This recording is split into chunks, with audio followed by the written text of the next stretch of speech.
Dentinho mais perto do Corinthians? No vídeo de hoje do canal do Nicola te explico essa história. Quero falar também sobre a decisão tomada de William Bigode. Em relação ao seu futuro, ele é pretendido pelo Fluminense. Vou contar também sobre o sucesso que Flamengo e Banco BRB têm conseguido em relação à abertura de contas, muito dinheiro a caminho do rubro-negro.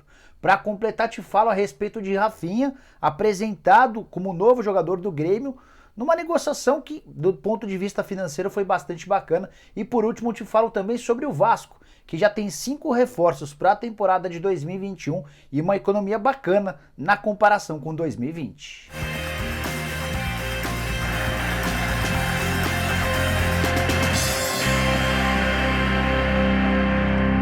Fala aí pessoal, sou o Jorge Nicola, bem-vindos a mais um vídeo do canal, bem legal ter vocês por aqui. Antes de passar todas as informações, só pedir para deixarem like no vídeo, para se inscreverem no canal apertando esse botãozinho vermelho de inscreva-se. Ultrapassamos a marca de 1 milhão de inscritos, mas continuo pedindo para que você que ainda não se inscreveu, se inscreva e ative o sininho, combinado? Bora lembrar também que sempre de segunda-feira a sexta, a partir das 8 horas da noite, tem o programa do Nicola. Nessa terça-feira a gente entrevista o Carlos Brasil, que é o gerente das categorias de base do Vasco. Vamos falar também com o Theo José, narrador do SBT. Combinado? Bom, bora começar o vídeo, não sem antes contar que esse vídeo é um oferecimento de OneFootball, o aplicativo que você precisa ter no seu celular para ficar super bem informado sobre as coisas do futebol. O OneFootball é muito, mas muito bacana. Você baixa ele no seu celular, serve para qualquer tipo de modelo, é de graça e você vai recebendo notificações de tudo o que acontece de mais importante com o seu time e no mundo da bola.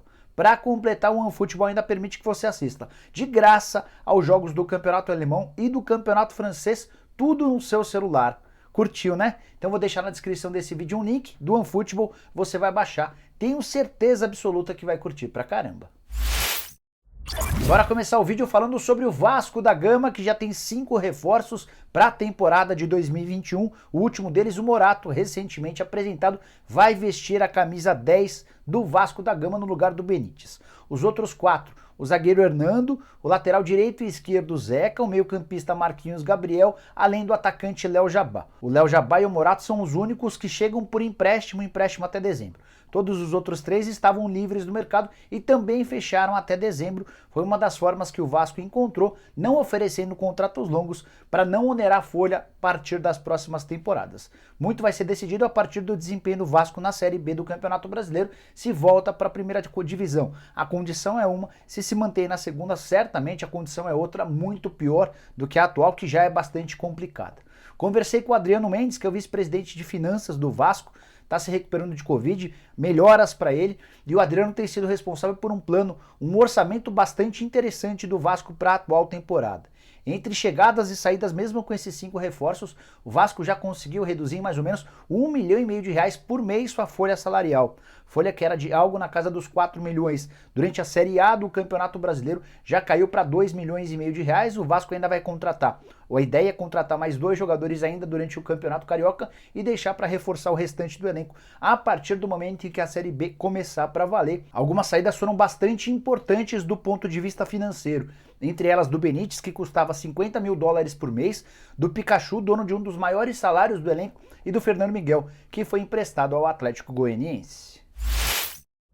Bora falar sobre o Rafinha, novo reforço do Grêmio. O primeiro reforço do Grêmio para a temporada de 2021 foi apresentado nessa segunda-feira. Antes passou por exames médicos e assinou contrato até dezembro, contrato de 8 meses. Vai receber R$430 mil por mês, entre salários e luvas. Bem menos do que receberia se tivesse fechado com o Flamengo. Queria contar uma curiosidade. O Rafinha vai ganhar um pouco menos do que o Grêmio havia oferecido para o Orejuela. Sim, o plano A lá atrás era da contratação em definitivo do Orejuela, jogador que pertencia ao Cruzeiro e estava emprestado ao Grêmio. O problema é que não houve acordo financeiro com o Cruzeiro em relação à compra dos direitos econômicos. E o Grêmio já havia prometido ao Orejuela pagamento de salários na casa dos R$450 mil por mês. Com os 430 mil do Rafinha, há uma economia de R$20 mil mensais. É bem verdade que também há uma previsão no contrato do Rafinha de que ele pode ganhar bônus por títulos e também por desempenho, o que poderia fazer com que ele custasse um pouquinho a mais do que o Orejuela. Primeiro reforço, como eu disse, do Grêmio para a temporada, vai vestir a camisa 13, sua camisa da sorte, e o Rafinha disse o seguinte: durante o momento da apresentação, abre aspas. Queria agradecer pelo carinho e a recepção que tive ontem. Mesmo sem eu falar nada sobre o Grêmio, os torcedores me encontraram no aeroporto, demonstraram um carinho muito grande e se mostraram felizes com minha vinda. Fecha aspas. Bora trazer uma boa novidade para o torcedor do Flamengo, o rubro-negro e o BRB, Banco Regional de Brasília, que é o patrocinador master do Flamengo, anunciaram a abertura de até aqui 250 mil contas por parte de torcedores rubro-negros. Número bastante expressivo, levando em consideração que a parceria foi firmada em 1º de julho do ano passado. Ou seja, em pouco mais de 8 meses, graças à abertura dessas contas, o Flamengo já impulsionou o seu valor do patrocínio master. O valor fixo é de 32 milhões de reais por ano, esse é o valor mínimo. E o Flamengo pode alcançar até 50 milhões de reais por temporada, de acordo com o número de contas abertas e também da movimentação de torcedores rubro-negros no Banco BRB. O valor máximo de 50 milhões de reais será alcançado se o Flamengo conseguir bater uma meta de 1,5 milhão de contas abertas por seus torcedores. Ainda está bastante longe disso, mas a julgar pelo que fizeram outros concorrentes do Flamengo, também em parcerias com bancos digitais, dá para contar que esses 250 mil em 8 meses são um número bastante considerável. Vale citar, por exemplo, o São Paulo e o Banco Inter. Foram 4 anos de parceria e depois de 4 anos o São Paulo conseguiu abrir 600 mil contas de torcedores tricolores no Banco Inter. O Flamengo precisou de muito menos tempo para alcançar 1/3 dessa quantia. Vale a lembrança de que a ideia é movimentar 5 bilhões de reais durante os 3 anos de contrato. Esses 3 anos de contrato podem ser prorrogáveis por outros 2. De qualquer maneira, o valor de mercado do Banco BRB já aumentou de forma considerável. No fim do ano de 2018, ele valia 1 bilhão e 100 milhões. Em janeiro desse ano, esse valor já era de 13 bilhões de reais na Bolsa de Valores. O BRB explodiu, estourou. Tá valendo bem mais. Queria, antes de mudar de assunto, só contar um pouquinho sobre essa escalada em relação aos torcedores do Flamengo abrindo contas no banco. O acordo foi fechado de patrocínio em 1º de julho. Os primeiros 100 mil clientes rubro-negros foram obtidos em janeiro desse ano. Pouco tempo depois, na semana passada, no dia 22 de março, comemorou-se os 200 mil rubro-negros com contas abertas. E uma semana depois, já foram mais 50 mil torcedores, totalizando esses 250 mil até agora. Bora falar agora sobre o William Bigode, que tem causado enorme ansiedade no torcedor do Fluminense. Ele é considerado o grande reforço para a temporada.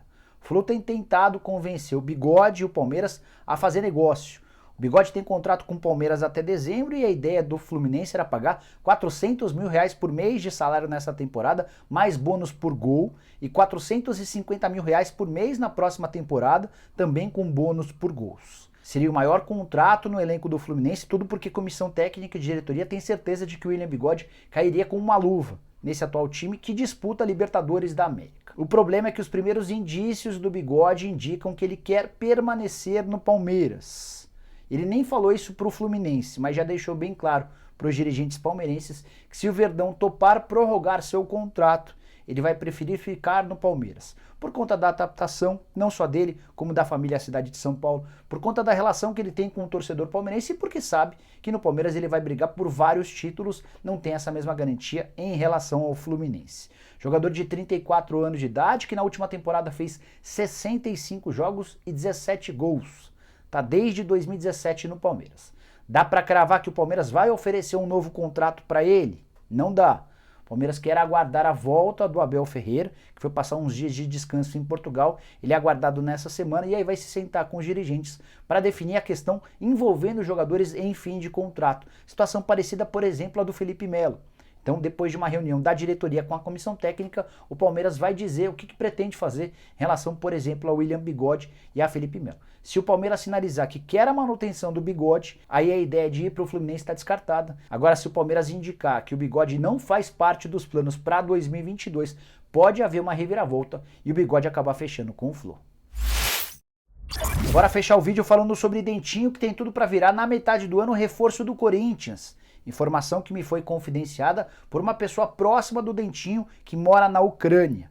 Recentemente ele teve uma oferta para a renovação do seu contrato por mais uma temporada no Shakhtar Donetsk. Ele está lá há bastante tempo, desde a temporada de 2011, é bem verdade que entre 2012 e 2013 esteve emprestado ao Besiktas da Turquia. Mas tem muito moral no clube, o contrato termina agora na metade do ano e o Shakhtar ofereceu a prorrogação de contrato por mais uma temporada. Dentinho sinalizou que pretende voltar ao Brasil, mais especificamente para jogar no Corinthians, onde ele foi revelado. É inclusive um dos maiores artilheiros da história do clube. Com a camisa corintiana, o Dentinho disputou 168 jogos e marcou 48 gols. Ele tem tudo para ser um dos dois atacantes que o craque Neto disse na semana passada que estariam fechados com o Corinthians. O Neto não tinha informação de quais atacantes eram, mas alguma fonte importante dentro do Corinthians contou para ele que o Timão fechou com 2 atacantes. A gente fez um enorme sacrifício para tentar descobrir quais jogadores seriam esses. O Corinthians passa por enormes dificuldades financeiras, não tem, por exemplo, capacidade financeira para contratar um jogador como o Alex Teixeira, que também está livre no mercado. O contrato dele com o Jiangsu Suning da China terminou no fim do ano passado, só que ele tem pedido 2, 3, 4 milhões de euros por temporada de salários e luvas. Está completamente fora da realidade do Corinthians. Outros nomes do mercado nacional, quase todos caros. Afinal de contas, contratar um atacante sempre envolve muito dinheiro. A situação do Dentinho é bem mais tranquila, como ele está em fim de contrato, já pode até assinar um pré-contrato e ele nunca escondeu o desejo e a vontade de voltar para o Corinthians numa idade boa. Ele tem 32 anos de idade e ainda teria bastante lenha para queimar no timão. Vale a lembrança também de que em quase todas as últimas janelas o nome do Dentinho já havia sido especulado no Corinthians. Por parte do Corinthians e também por parte do Dentinho, mas o Shakhtar sempre impediu que ele pudesse ser recontratado. Mesmo que o Dentinho não jogasse com bastante frequência, como tem acontecido na atual temporada. Ele esteve em campo em 14 jogos, foi titular só em 4 e reserva em 10. Ainda assim tem moral com os dirigentes, com torcedores do Shakhtar e também com boa parte do elenco. Como é que funcionaria para o Corinthians o contratar? Conversei com dirigentes corintianos, eles não confirmam o fechamento, o acordo em relação ao Dentinho, mas sabem que se o Dentinho abrir mão de boa parte do que ganha na Ucrânia, seria contratado como um reforço importante para a restante da temporada. Corinthians, que precisa melhorar seu elenco, tem passado enormes dificuldades, quase caiu contra o Retrô na segunda fase da Copa do Brasil, conseguiu a classificação e até por isso garantiu mais R$1.700.000. Queria saber a sua opinião. Como é que você vê a volta do Dentinho ao Corinthians? Não dá para cravar, mas dá para dizer que é uma possibilidade bastante grande para a metade do ano. Você gosta, não gosta? Use o espaço para comentários para deixar sua opinião. Bom, pessoal, eram todas essas as informações que eu queria dividir com vocês no vídeo de hoje do canal Tony Nicola. Espero que vocês tenham curtido o vídeo e deixem like por aqui. Quem ainda não se inscreveu no canal, só apertar esse botãozinho vermelho de inscreva-se. A gente se encontra no final da tarde com mais um vídeo e no programa do Nicola a partir das 8 horas da noite, falando muito sobre o mercado de transferências. Vou receber o Theo José, narrador do SBT, para bater papo, para conversar com a gente. Vamos falar também com o Carlos Brasil, que é o gerente das categorias de base do Vasco, um dos caras mais capacitados entre todos os gerentes de base do futebol brasileiro. A gente se vê. Tchau, tchau.